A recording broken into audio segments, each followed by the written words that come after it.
भाई लोगों, इस टाइम हर जगह एक ही बात चल रही है। उपराष्ट्रपति जेडी वेंस और मौजूदा राष्ट्रपति डोनाल्ड ट्रंप के खिलाफ और डोनाल्ड ट्रंप के ऊपर जो अटैक हुआ, फायरिंग हुई, उसके बाद से लगातार अमेरिका और पूरे गल्फ और मिडिल ईस्ट के देशों में हड़कंप मचा हुआ है। आखिर कैसे एक राष्ट्रपति और उपराष्ट्रपति के ऊपर एक मीटिंग के दौरान हमला हो गया।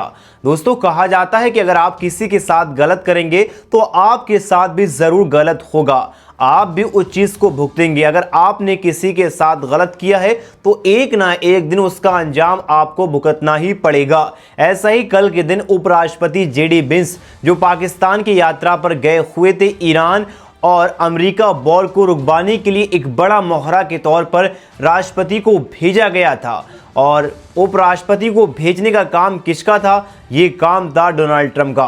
दोस्तों, कहने को ये मिला है कि अगर थोड़ा सा भी निशाना सही जगह पर लगता तो उपराष्ट्रपति और मौजूदा राष्ट्रपति डोनाल्ड ट्रंप आज हमारे बीच नहीं होते। दोस्तों, अब खबर निकल कर आई है कि अमेरिका और इजराइल को ईरान ने ये 4 शर्तें भेजी हैं। अगर ये प्रस्ताव को मंजूर कर लेता है अमेरिका तो ये लड़ाई पूरी तरीके से रुक जाएगी और पीस टॉक पर बात होगी।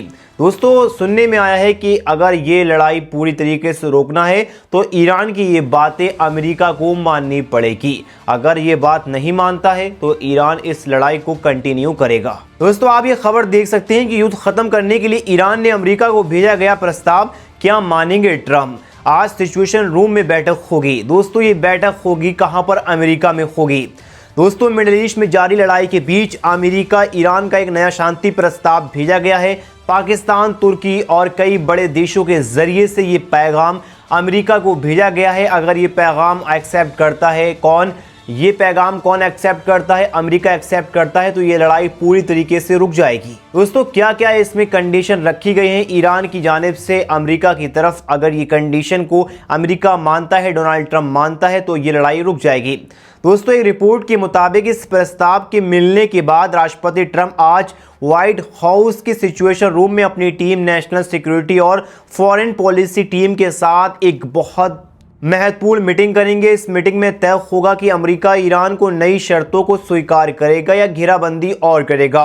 दोस्तों, स्ट्रेट ऑफ हॉर्मुज पूरी तरीके से ब्लॉक कर रखा है किसकी जानिब से? अमेरिका की तरफ से। लेकिन ईरान ने कहा है कि अगर उनकी ये शर्तें अमेरिका मान लेता है तो भाई साहब स्ट्रेट ऑफ हॉर्मुज को भी खोल दिया जाएगा, लड़ाई भी कंप्लीटली पूरी तरीके से रुक जाएगी और ये वॉर खत्म हो जाएगी अगर ईरान की ये बातें मानता है। अब मैं आपको बताता हूं कि ईरान ने जो प्रस्ताव भेजा है वो क्या प्रस्ताव है। ईरान के विदेश मंत्री अब्बास अरागची द्वारा पाकिस्तान, मिस्र, तुर्की और कतरी के जरिए भेजे गए प्रस्ताव के जो मैं आपको कंडीशन बताता हूं ये इस तरीके से हैं। पहला है युद्ध को लंबे समय के लिए रोकना या इसे स्थायी रूप से खत्म करने पर सहमति।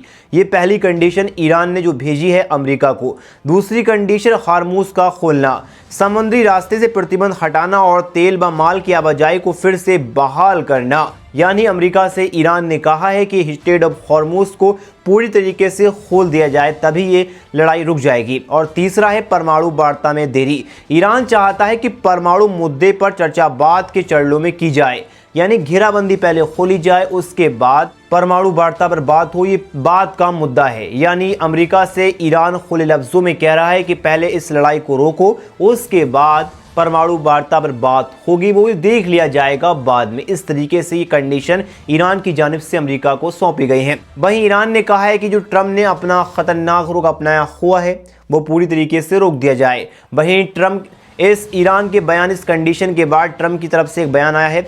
व्हाइट हाउस की प्रवक्ता आलिया बेल्स ने कहा है कि अपनाते हुए कहा कि अमेरिका प्रेस के जरिए बातचीत करेगा। उन्होंने राष्ट्रपति ट्रंप के हवाले से कहा कि अमेरिका के पास सारे पत्ते मौजूद हैं, हम केवल वही डील करेंगे जो अमेरिका जनता के हित में है।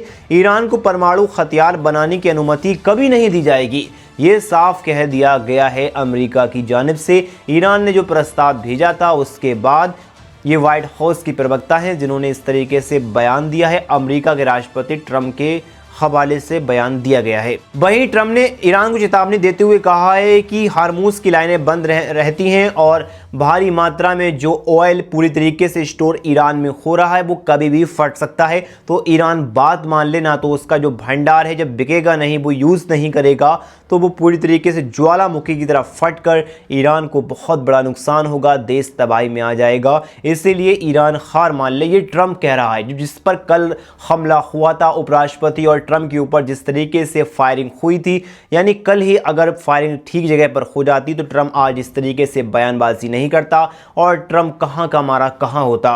लेकिन उसकी हेकड़ी अकल आज भी ठिकाने पर नहीं है। भूरा चौधरी अपने आप को समझ रहा है दुनिया का बादशाह, हिटलर बनने की कोशिश कर रहा है और कहता है कि भाई साहब पहले मीटिंग करो, पीस टॉक करो, उसके बाद खुद ही ये पीस टॉक को तोड़ता है। दुनिया के लिए अगर कोई ख़तरनाक देश है और कोई ख़तरनाक है तो अमेरिका के लोग ठीक है, लेकिन इसके आने के बाद इसने सबकी मेंटलिटी को चेंज कर दिया है। ट्रंप चाहता है कि भाई साहब वो ईरान की परमाणु वार्ता पर बात करेगा और उसके अनरिचमेंट यूरेनियम को अपने पास ले तभी बात करे, लेकिन ईरान ने कहा है कि अगर ये कंडीशन नहीं मानी गई तो लड़ाई और ज़्यादा बड़ी होगी। वहीं पाकिस्तान की यात्रा जो ईरान ने रद्द की थी उस पर ट्रंप ने बहुत बड़ा बयान दिया है। ट्रंप ने अपने दूतों की इस्लामाबाद यात्रा रद्द करने के फैसले का बचाव करते हुए कहा, सिर्फ बैठने के लिए 28 घंटे की उड़ान क्यों। ट्रंप ने कहा है कि हमने जो अपनी यात्रा रद्द की है पाकिस्तान की, 18 घंटे में कुछ नहीं हो सकता। यानी 18 घंटे में तो भाई 1 घंटे में मीटिंग हो जाती है कि भाई फला देश से हमें लड़ाई रोकनी है, लेकिन ये मानने वाले नहीं हैं। ये पीस यानी ये शांति वाले लोग नहीं, ये और देश को और दुश्मनी बढ़ाते हैं और ज़्यादा ख़तरनाक साबित होते हैं। अगर ईरान ये कंडीशन जो रखी है अगर मानता है तो ठीक है, ना तो ईरान इस लड़ाई को और ज़्यादा कंटिन्यू रखेगा। दोस्तों आपकी क्या राय, अपनी राय कमेंट में ज़रूर बताएं और ये लड़ाई आप रुकती हुई नज़र आएगी या नहीं, ये भी अपनी राय कमेंट में ज़रूर बताएं। मिलते हैं एक और वीडियो के साथ, तब तक के लिए जय हिंद।